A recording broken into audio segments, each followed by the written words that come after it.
तो चलिए स्टार्ट करते हैं ह्यूमन रिप्रोडक्शन। ज़्यादा एक्साइट नहीं होना है, बस पढ़ना है। बेसिकली रिप्रोडक्शन होता क्या है? ये एक बायोलॉजिकल प्रोसेस है जिसमें ऑर्गेनिज्म अपना ही जैसा क्या करता है, ऑस्प्रिंग को बनाता है। क्या है ये? एक बायोलॉजिकल प्रोसेस है जिसमें ऑर्गेनिज्म अपना ही जैसा ऑस्प्रिंग को बनाता है। ये जरूरी क्यों है? देखो, अगर हम नेचुरल फेनोमेना देखें, दुनिया में जितना भी ऑर्गेनिज्म है, अगर हम उसका नेचुरल फेनोमेना देखें तो क्या होता है? पहले बर्थ, फिर ग्रोथ, फिर ओल्ड एज और फिर डेथ। मतलब पहले बर्थ होता है, फिर ग्रोथ होता है, फिर ओल्ड एज बुढ़ापा आता है, उसके बाद डेथ हो जाता है। मतलब कि जितना भी ऑर्गेनिज्म दुनिया में है, सबको एक दिन क्या है? मरना है। ठीक है? No organism is immortal. सबको एक ना एक दिन क्या करना है? मरना है। अगर रिप्रोडक्शन नहीं होगा तो नया ऑर्गेनिज्म नहीं बनेगा। नया ऑर्गेनिज्म नहीं बनेगा तो वो क्या होगा? एक्सटिंक्ट हो जाएगा। इसलिए ये क्या करता है? रिप्रोडक्शन एसेंशियल है फॉर सर्वाइवल ऑफ स्पीसीज। ये क्या करता है? इंश्योर करता है सर्वाइवल ऑफ स्पीसीज को। नेक्स्ट, स्पीसीज को कंटिन्यूटी में रखता है, स्पीसीज को एक्सटिंक्ट होने नहीं देता। अगर रिप्रोडक्शन नहीं होगा तो स्पीसीज क्या होगा? एक्सटिंक्ट हो जाएगा, क्योंकि हर ऑर्गेनिज्म को एक ना एक दिन मरना है। नेक्स्ट, अगर हम रिप्रोडक्शन का टाइप्स पढ़े तो हमारे पास 2 टाइप ऑफ रिप्रोडक्शन है। एक को हम बोलते हैं सेक्सुअल रिप्रोडक्शन, एक को हम बोलते हैं सेक्सुअल रिप्रोडक्शन। एसेक्सुअल रिप्रोडक्शन में एक ही पेरेंट इन्वॉल्व होता है, इसलिए हम इसको बोलते हैं यूनिपेरेंटल। जबकि सेक्सुअल रिप्रोडक्शन देखें तो इसमें बोथ पेरेंट इन्वॉल्व होता है, both male and female parent involve होता है, इसलिए हम इसको बायपेरेंटल बोलते हैं। इसमें गैमेट, एसेक्सुअल में गैमेट बन भी सकता है, नहीं भी बन सकता है। सेक्सुअल में गैमेट हमेशा बनेगा, एसेक्सुअल में gamete fusion that is fertilization जो होता है वो एब्सेंट होता है। सेक्सुअल में क्योंकि 2 पेरेंट इन्वॉल्व है, दोनों का गैमेट बनेगा और दोनों का गैमेट फ्यूज करके ऑस्प्रिंग बनाएगा, इसलिए इसमें गैमेट फ्यूजन क्या होता है? प्रेजेंट होता है। यहाँ पे जो ऑस्प्रिंग बनेगा वो एग्जैक्टली कॉपी होगा अपना पेरेंट का। सोचो, एसेक्सुअल रिप्रोडक्शन में क्या हो रहा है? एक ही पेरेंट से नया ऑस्प्रिंग बन रहा है। क्योंकि एक ही पेरेंट से नया ऑस्प्रिंग बन रहा है तो ऑस्प्रिंग जो बना वो एग्जैक्टली कॉपी होगा अपना पेरेंट का। ऐसा ऑस्प्रिंग को हम बोलते हैं क्लोन। ऐसा ऑस्प्रिंग को हम बोलते हैं क्लोन। यहाँ पे देखो, ऑस्प्रिंग जो बनेगा सेक्सुअल में, उसमें क्या आएगा? वेरिएशन आ जाएगा, क्योंकि क्रॉसिंग ओवर होता है। इसके बाद एसेक्सुअल रिप्रोडक्शन एक फास्ट प्रोसेस है, जबकि सेक्सुअल रिप्रोडक्शन एक स्लो प्रोसेस है। एसेक्सुअल रिप्रोडक्शन में लार्ज नंबर ऑफ ऑस्प्रिंग बनता है, जबकि सेक्सुअल रिप्रोडक्शन में लिमिटेड नंबर ऑफ ऑस्प्रिंग बनता है। सेक्सुअल रिप्रोडक्शन का इवेंट्स पढ़ना है। सबसे पहले होता है गैमेटोजेनेसिस। गैमेटोजेनेसिस मतलब क्या होता है? गैमेट बनने को हम गैमेटोजेनेसिस बोलते हैं। Formation of gamete is gametogenesis. अब देखो, मेल में जो गैमेट बनेगा उसको हम स्पर्म बोलेंगे, फीमेल में जो गैमेट बनेगा उसको हम सेकेंडरी oocyte बोलेंगे। अब गैमेट बन गया, अब गैमेट को पहुंचाना है एक जगह। क्या करेंगे? इंसेमिनेशन करेंगे। इंसेमिनेशन क्या होता है? Transfer of sperm into female vaginal tract. अब जो मेल का गैमेट है स्पर्म, उसको हम कहाँ पहुंचाएंगे? फीमेल वेजाइनल ट्रैक्ट तक पहुंचाएंगे। ठीक है? वहां से वो चला जाएगा फैलोपियन ट्यूब में, जहाँ पे फर्टिलाइजेशन होगा। इसके बारे में आगे बताऊंगा। नेक्स्ट हमको पढ़ना है फर्टिलाइजेशन। फर्टिलाइजेशन क्या होता है? फ्यूजन होता है मेल एंड फीमेल गैमेट का। मेल एंड फीमेल गैमेट का फ्यूजन को हम फर्टिलाइजेशन बोलते हैं। नेक्स्ट होता है इम्प्लांटेशन। इम्प्लांटेशन होता है attachment of blastocyst in the endometrium lining of uterus. Attachment of blastocyst in the endometrium lining of uterus. क्या होता है?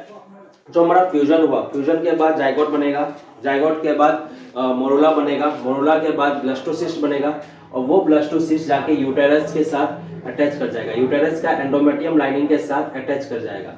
कैसे करेगा वो हम आगे पढ़ेंगे।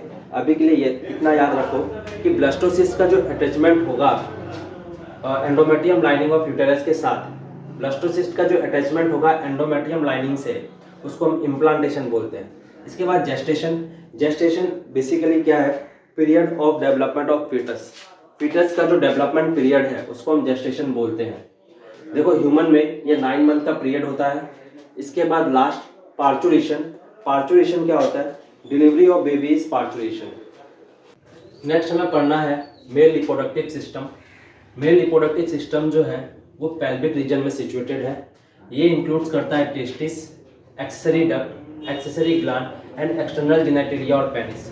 यहाँ पे देखो, जो टेस्टिस है इसको हम प्राइमरी सेक्स ऑर्गन बोलते हैं, जबकि बाकी सबको हम सेकेंडरी सेक्स ऑर्गन बोलते हैं। इसको प्राइमरी सेक्स ऑर्गन क्यों बोलते हैं?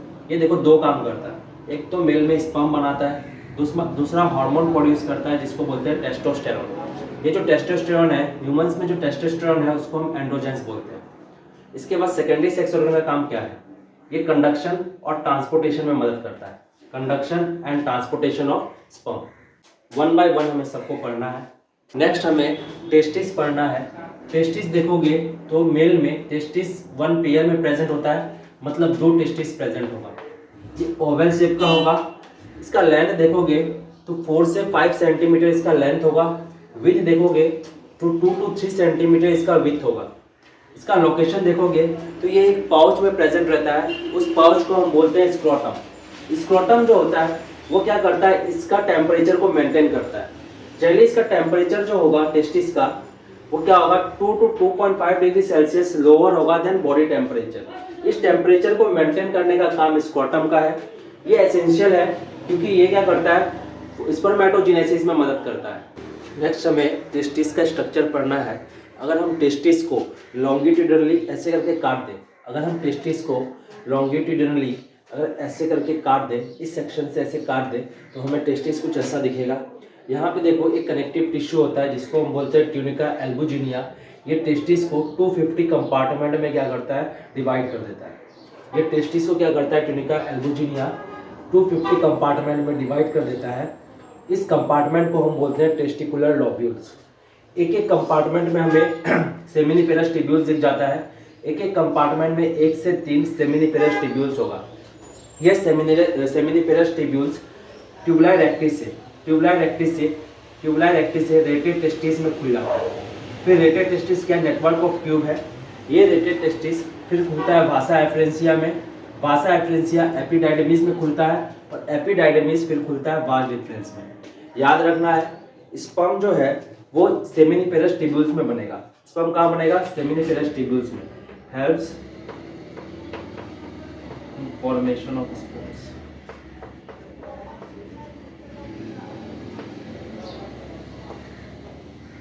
स्पर्म जो है वो सेमिनिफेरस टिब्यूल्स में बनेगा, फिर ट्यूबुलर एक्टिस में जाएगा। ट्यूबुलर एक्टिस से रेटेड टेस्टिस में आएगा। रेटेड टेस्टिस से वासा एफरेंसिया में आएगा। वासा एफरेंसिया से एपिडाइडमिस में आएगा। एपिडाइडमिस से वास डिफरेंस में आएगा। नेक्स्ट हमें सेमिनिफेरस टिब्यूल्स का स्ट्रक्चर देखना है। सेमिनिफेरस टिब्यूल्स का स्ट्रक्चर हमें कुछ ऐसा दिखता है। देखो इसके अंदर हमें 2 सेल मिलता है।